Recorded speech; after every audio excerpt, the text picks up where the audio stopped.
Maaltuun irratti hin taane yaaliin gaggeeffameera. Dubbadhu nanneesee gatii kophaa qabbaata. Ati jennaani malee jiraachuun koo ati jennaani malee. Ati jennaani malee har'a ga'uun koo ati jennaani malee. Sinitti natti toleessatanii lakkiin dhaggeeffatiina. Rakkootu narra ga'ee dhaggeeffadha yaafeerota koo. Lakki nadhiisi yaantala nana. Lakki nadhiisi yaantala nana. Nagaan waaqayyo isin haa baay'ee obboleewwan koo lafa jirtanitti. Ani obboleettii keessan nagaa kootii galata waaqayyoo baga jiraattan isiniin jedha. Maaliif keessaan dhuftanii nagaa fattu namoonni baay'een maa baddee maal taate naan jechaa jirtu. Waanan badeef hin qaba baay'ee keessi koo dadhabee baay'ee keessi koo miidhamee jira. Ani garuu yaa dhukkuba bichaatti fudhatee sana dhukkuba bichaa fi midhaan kanan badee. Yeroon gaaf tokko fayyee gaaf tokko jedhee gaaf tokko nama ta'ee viidiyoon hojjetadha maal jedhee dhufu nan dadhabe homaa natti toluu diddee baranaa maal akka ta'e hin beeku. Isuma iyyuu danda'e immoo otoon obsee jiru waan ani hin yaadin waan ani hin karoorsiin waan namni hin yaadiin tokko narra gahe anoo hin yaadne. Wantichi narra gahaa jedhee yaadne soorsaas waan akkanaa yaadadhee yaadne akkuma argaa jirtan soorsaa jiran asirratti homaa bahaa hin jirru. Ani baay'ee yaada beektu baay'ee sammuun koo dadhabee jira. Fuulli kooyyuu sinitti beeksisa yookaan eenyummaan kootu sinitti beeksisa. Piraankiidhaan jireenya piraankii keessan achi kaawwadha. Ani nan jiraadha jedhee akka ilmoo namaa amma namummaa namaa biyya namaa deemeera.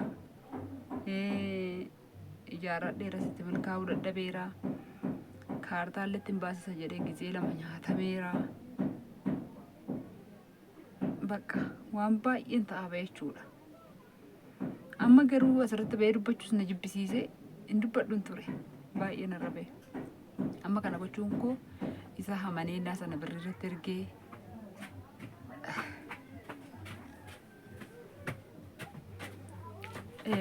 amma waan bira keessa hin galu namni qotee boolla keessatti gadi nama awwaala.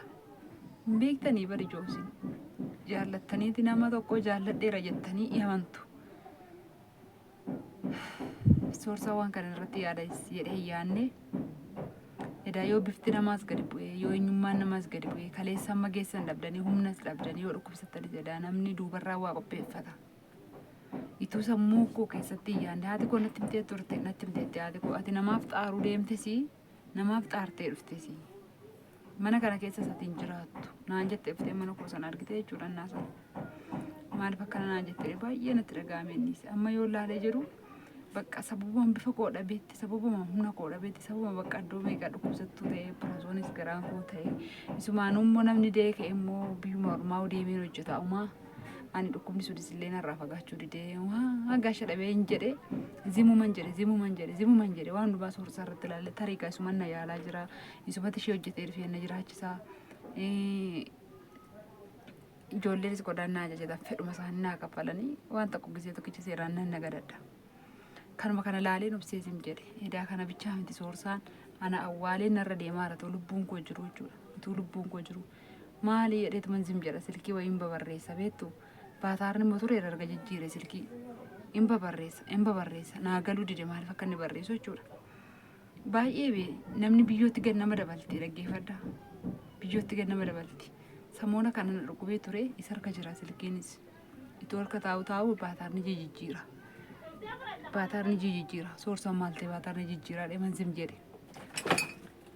Yesus mantuunni joogona nyaachuu fi achumarraa waan isinitti fidi waan diraamaa soorsaan akkana godhadhee yaadne haadha kootiinuu nan qabadha soorsaan nama gaariidha. Soorsaa waan kana hin godhu jedhee ittiin qabadha lakkiin talaa nama namunaan jetti. Utuban akkana jedhu silkii manatti dhiisee bahe. Silkii isaa manatti dhiisee bahe.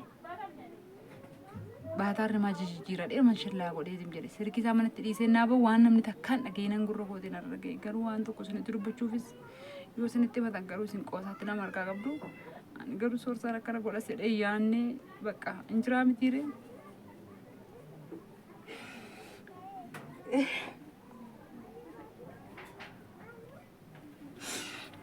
Ani soorsaan akkana godha jedhee yaadne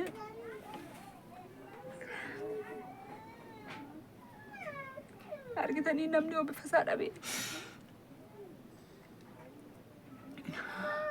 namni yoo bifa isaa dhabe edaa namni namatti taphatatanii galee sagalee wayii si dhaggeeffachiisa. Sagalee wayii dhaggeeffadhaa waan suursaa irratti hojjete. Maan dubbadhu waan suursaa irratti hojjete dhaggeeffadhaa. Sagalee si keenyan sagalee golaalte sin jetteetta. Miseejii si keenyan miseejii golaalte sin jetteetta. Arraan gala jennaan galumsa jala ga'ee jennaan natti jijjiiramte moo wanti isaa maali? Maal jechuudha? Dura waggaa amma kana nafaan haasoftee waggaa lama naa ol nafaan haasoftee ar'amuu deebite haadha warraan qaba gaafannaan jettu maal jechuudha? Asuma mucaa kee dhiisetti goddanyaa kootu si jenajjanii naan jechaa jirtam. Dura waggaa lama yeroo waggaa amma kana waliin haasofnee maal jennu akka daa'ima qabdu akka haadha warraa qabdu akka jireenya eegalte haatoo natti himne jechuudha.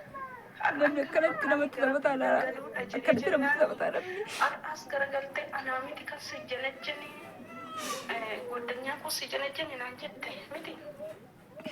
Ani immoo sin agarsiisa. Ani immoo sin agarsiisa waan asirratti raawwadhu jechuudha.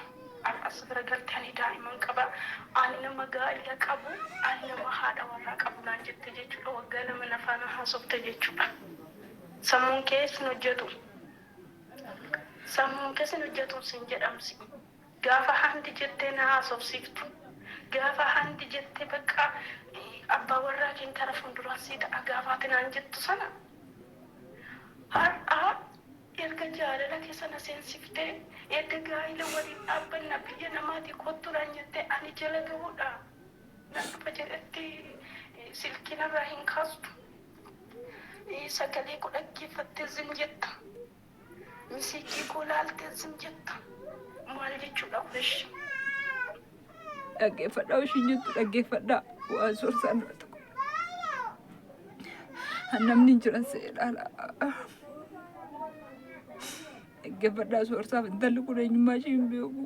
Maal akka ishiin taate hin beeku. Jireenya koo baxaabbaxxee maal bakka ishiin jireenya koo golgootu hin beeku. Si'achi bakka deemee hojjedhees maamii godhuu hin danda'u. Maali jennaan bakka dhukkubni kun narraa siqu waan ulfaatu danda'e ol fuudhu. Har'a harkaan hin danda'e ol fuudhu. Maali jennaan takka sannaa horaaf takka annaan naa horaaf takka nama naa horaaf. Har'a intalli kun hin akka taasoftu. Ani maalan godha eessatti deema? Eessa na qabjaa kun fuudhe? Ammaati fakkeenyaaf ani jala ga'uudha jedhee bakka madarree naa kireessitee na heegda jedhee herga sitti himee wanta booddee afama kanarree gaafa miseejii sitti ergu miseejii koo laaltee zim jetta. Gaafan sagalee sitti ergu sagalee koo kanarree laaltee zim jetta jechuudha. Saadaan jireenya koo jiraatte yoo jettee kana nama siin jedhu kana ni goota jechuudha. Innillee maalidha yoo jette isa daa'iman qaba jettu achi geeti. Isa haadha manaa qaba jettu achi geeti. Sababiin isaa duras natti himne jechuudha. Haadha manaa qabaattuyyuu daa'ima qabaattuyyuu ani beekun haadha manaa kee kanas daa'ima kee kanas jechuudha. Sababiin isaas gaafa haalli jenne waliin haasofnu sana daa'iman qaba haadha manaa qaba naan jenne waan na ta'eefu jechuudha. Sile kanaatiif giddii bakka na waliin jiraachuu qabda na waliin jiraachuu qabda. Sababiin isaas lubbuu kootiin lafa kanarra jiraadha yoo jetteen wanta nama siin godhee isitti dubbadhu kanaa raawwachuu qabda jechuudha. Bakka nafaana jiraachuu qabda nafaana jiraachuu qabda. Sababiin isaas akka haadha warraa qabdu natti himne jechuudha. Har'a geesse immoo ani haadha warraan qaba ani daa'iman qaba kan na jenajjan ani si jenajjane anaa miti naan jechuu jirta. Ila tokko keessa waan tokko silkii manatti raaffatee beeku ilaala dhaggeeffadhaan ishiin maratu jechaa jirtu waan ishiin na gochaa jirtu dhaggeeffadha lubbuu kee dhaggeeffadhaa namni dura jiraachuu qabda jechuudha. Ani keessa siin qabu waa'ee haadha manaa keetii kanas waa'ee daa'ima keetii kanas nan dhimu jechuudha. Sila kanaatiif iyyuu of eeggis nasraatan kana nama siin jedhu kana sagalee innan si ergu kana miseejii innan si ergu kana gudiin kee osoo gadi hin bahin jechuudha. Edaani na dhoksee waan ta'e godha arachuudhaan anaan galle dhufanii. Sagalee koo dhaggeeffattee hin callisee jechuudha. Miseejii koo laaltee hin callisee bakka wanna tokko naan jedhe jechuudha. Wanna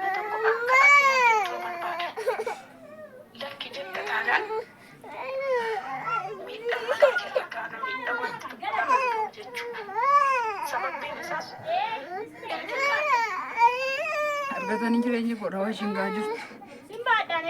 Agartanii waan ishiin koodhaa gahaa jirtu. Waan ishiin godhaa jirtu agartanii. Daawo intala caaltuu irraa barrii banamee bo'aarte. Haati mana hin jirtu.